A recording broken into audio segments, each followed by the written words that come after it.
Hey there, guys. Welcome to another episode of Pillars of Eternity. I am a little drained right now. Got back from D&D a little while ago, which was really nice and fun. But I was about to sit down and start playing some of this and recording it. And I was like, I'm gonna grab a bottle of water before I do this. And as I was stepping into my kitchen, there was water on the ground that shouldn't have been there. And I discovered that there was a leak under my sink. And I had to rush outside and shut off the water, and turns out that I'm living in a trailer right now, and it is a little older, so the piece that was connecting the hose to the sink broke. Oh man, but that drained me very, very much. But yeah, so now we're finally playing. I probably won't do too much tonight, but I needed to do something to just relax me right now, because that stressed me out and got an adrenaline rush doing it. Now it's finally wearing off and I'm getting tired, but I still am gonna try and play some of this. How about we take a break? Oh, you and me both, buddy. So we are arriving in the Gilded Vale.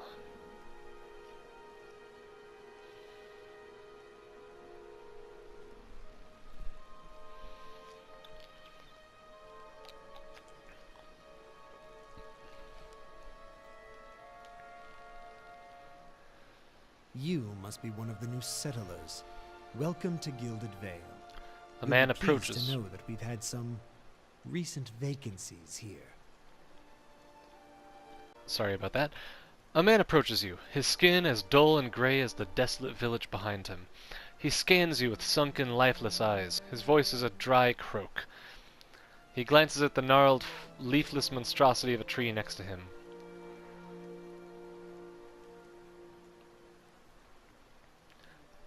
Do you welcome everyone this way? The only answer you hear is the buzzing of flies from the tree. Of course, we'll need to make some inquiries first. The inestimable Lord Radric VII has taken great pains to insulate our town from Widewind's legacy. Have you ever sired a Hollowborn child?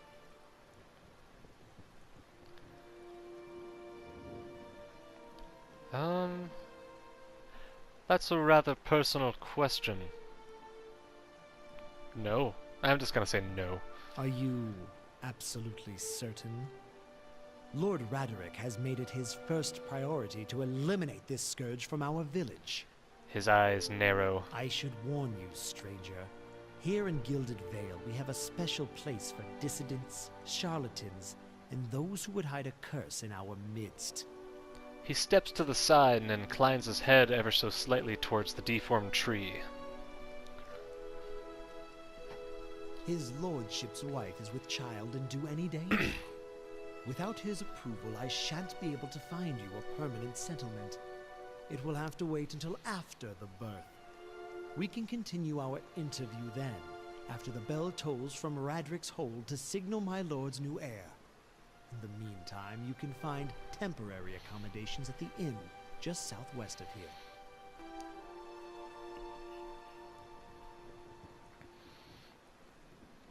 You said something about Hollowborn and Widewind's legacy before.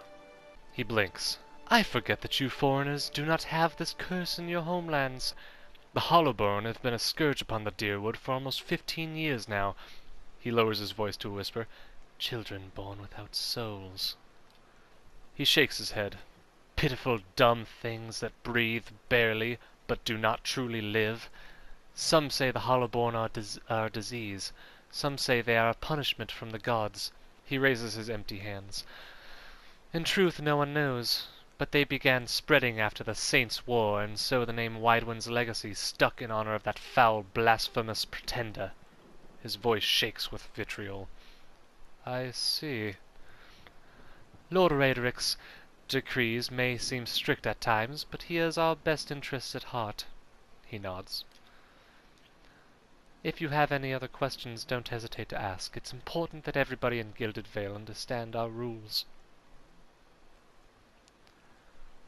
Before I got here, I saw several people conducting a strange ceremony near the ruins. He regards you carefully. You'll want to mind why you mention that. Trespassing on Anguithan ruins is illegal, not to mention dangerous. You probably saw someone attempting some new ritual to appease the gods. People will try anything these days, Bareth have mercy. We certainly have. I don't think so. Just as they finished, there was a bivouac. He polishes his spectacles on his sleeve. If you'd been that close to a bivouac, you wouldn't be standing here. I've been feeling strange ever since a close call with a bivouac. Is there someone in town who could help? Whatever your problem, it sounds like a matter for an animancer. However, the only animancer in Gilded Vale isn't in any condition to speak. Consider yourself fortunate. After she failed Lord Radric, we saw to it that she wouldn't profit from the misplaced trust of others. A bad cure is often worse than none at all. But if you're set on finding a bottle of troll piss or a dead Audra pebble to rub on your forehead, you're welcome to check her pockets. A little corpse stink is nothing when you're digging for shit. My advice, however, is to be satisfied that you escaped and leave it at that. Goodbye. Keep out of... Listen! 2 tolls. Let that be the last. 3. Gods have mercy. It seems your arrival is ill-timed. Urgiet looks out towards the east, his expression unreadable. He blinks slowly and turns his attention back to you. 3 bells toll only for the death of a Radric. I fear Lord Radric's heir is lost, or else Hollowborn, and so lost all the same. You should tread carefully. Circumstances have changed a great deal. A peculiar spasm crosses his face, and the corner of his mouth quirks up into a mirthless smile.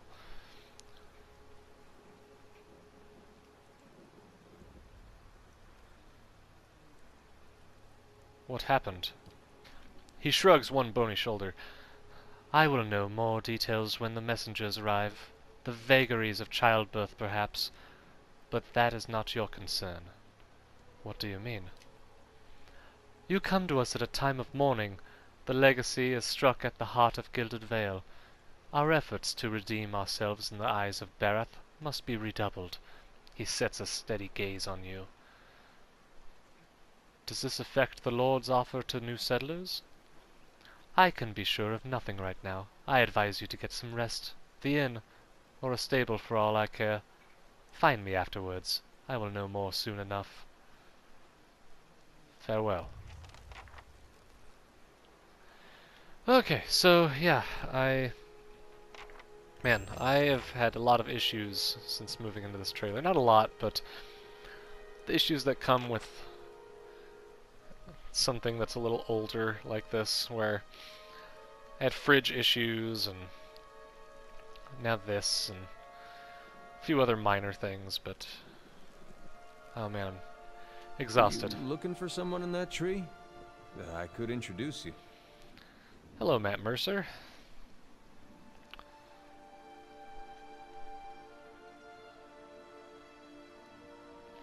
Looking for anyone who can help me feel better. He gives an understanding nod as he takes a long drag from his pipe. My condolences. He exhales and turns his attention away, watching the village round him. The man smiles broadly. Welcome to our lovely village.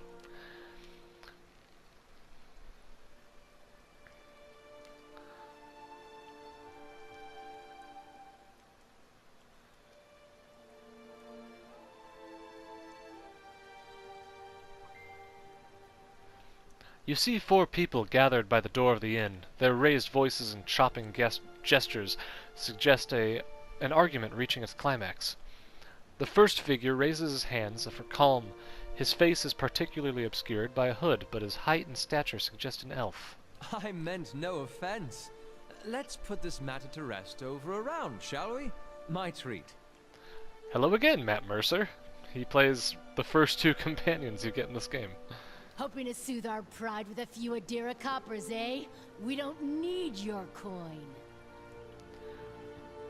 The other two folk men and an elven woman, don't look convinced. The woman crosses her arms and spits at his feet. Everyone calm down. Whatever this is about, I'm sure that it's an overreaction. One of the other men glares at the hooded elf. His eyes are red from drink, but his gaze is focused. We're humble folk, but we're no fools. Not like he thinks, mocking us while he shelters in our village. We don't take to the kind of talk from foreigners, especially not Adarians. Go on. Say it again. I'm itching for an excuse. The second man thrusts his chin at the elf. He stinks of sour ale. Why, you're itching for the kindling touch of your sister, you cocksfeather! I'll cut that barrel-licking tongue out of your head. A collective cry of outrage rises from the three locals. The second man snarls. This is a misunderstanding. I didn't say whatever it is you think I said. We've nigh quarrel. Horror and shock paint themselves across the elven man's face in broad, hasty strokes. He frowns and swallows. He plants his feet. Something surly and raw flickers through his eyes. That's where you're wrong. The elven woman draws a blade.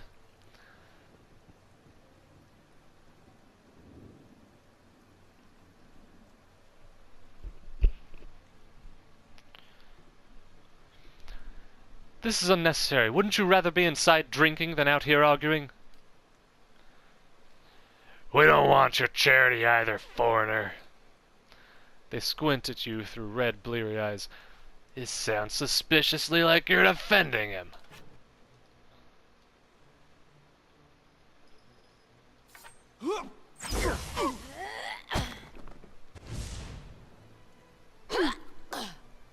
Well, we just killed villagers. As the last of the attackers fall, the elf turns to you, the tension almost gone from his smooth face. Not quite how I hoped to get to know the neighbors. Thank you for your timely assistance with that awkward situation.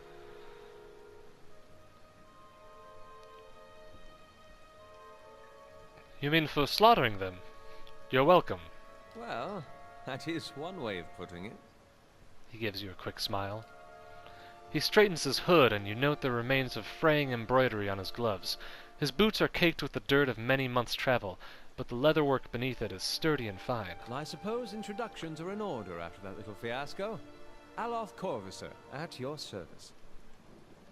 Tell me about yourself. Well, I'm a wizard by training, and an adventurer by necessity. I was born in the Seathwood, part of the mainland of the Adir Empire, and both of my parents served the nobility, which afforded me an education for which I am grateful.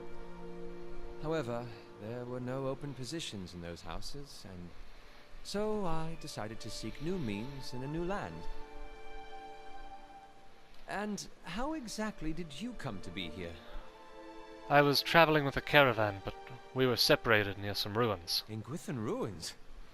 Well, those can be dangerous places during the best of times, which these are not. And half the locals would arrest you for trespassing, and the rest would kill you outright. He leans closer. What exactly did you find there?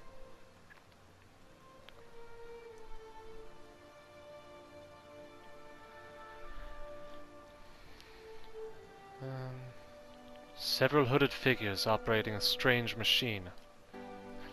Aloth goggles at you silently, apparently assessing your earnestness. Finally, he gives you a clipped, awkward laugh. You do manage to find yourself in rather interesting predicaments. What are you doing in Gilded Vale? An excellent question.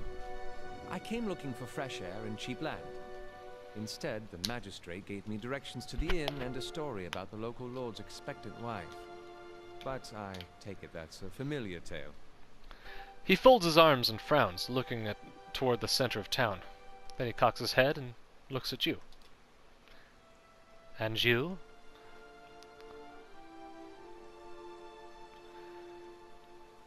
I've been experiencing strange things of late. I'm looking for an expert on souls. Indeed. The local lord has searched far and wide for similar specialists. He has rid himself of them almost as desperately. His eyes flicker as he looks you up and down. Then he nods at the gnarled old tree in the center of town. His darting glances take in the tumbled-down buildings and the fallow, rock-strewn fields. I expect that such expertise would be best sought elsewhere. Just how did you manage to cross those 3 drunks? I'm afraid that was a matter of misunderstandings and mistranslations. It doesn't help that people in these parts remember their war with Adir like it was yesterday. He tenses his fingers and looks away.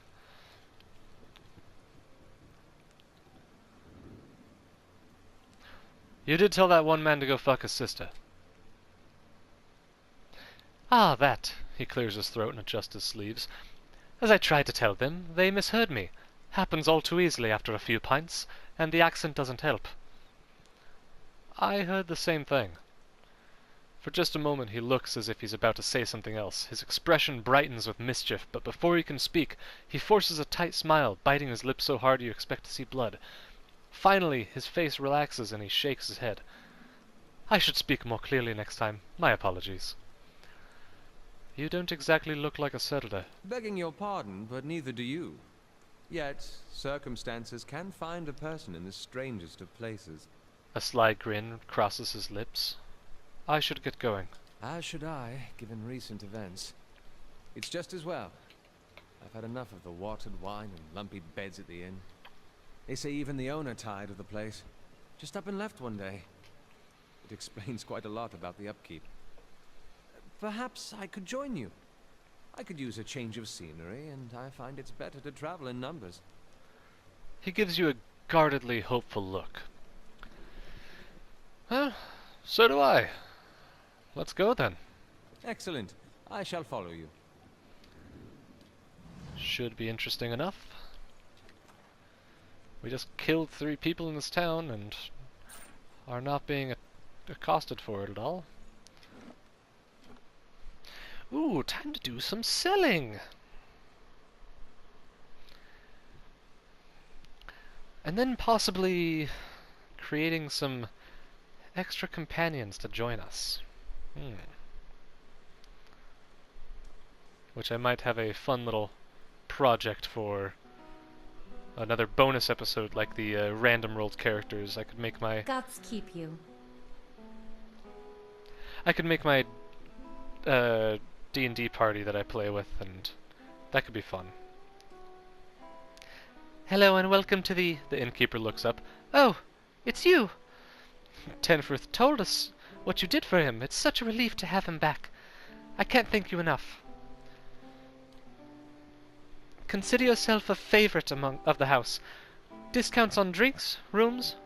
Tenfrith said he wanted to whip up something nice for you.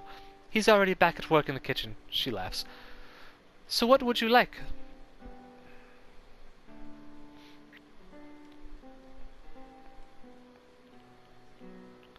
I'd like to know more about the Black Hound. Really? Well, let me see. The actual building's been here for years, but the Black Hound's fairly new. We got a lot of new faces in here, too. Fewer than we used to, I'll admit. Tenfrith's the big draw. I'm sure we'll get the big crowds back again in no time. I used to work the tables, actually, until the old owner up and left. Nobody's sure what happened to him. He even left his poor hound behind. That's the name, see? The Black Hound. It's still sitting upstairs pining after him, poor old girl. Place ended up in my hands somehow, she laughs. My very own inn. A lot of hard work involved, but it's been worth it so far. Please, sit where you'd like. Would you like a drink? Or a room? We have 2 available at the moment. I'm afraid we can't offer much by the way of a good meal today, she sighs, unless you're fond of cold porridge. Can I see what you have for sale? I'm sure you'll find something to your liking. We have the finest cook in the Dirwood. Dirwood. Fantasy names. Hard to say. Okay, what do I not need? Do not need you, do not need you. I'm gonna keep one of all of these, because that's kind of how I roll. Let's back out really quick. Accept. Inventory.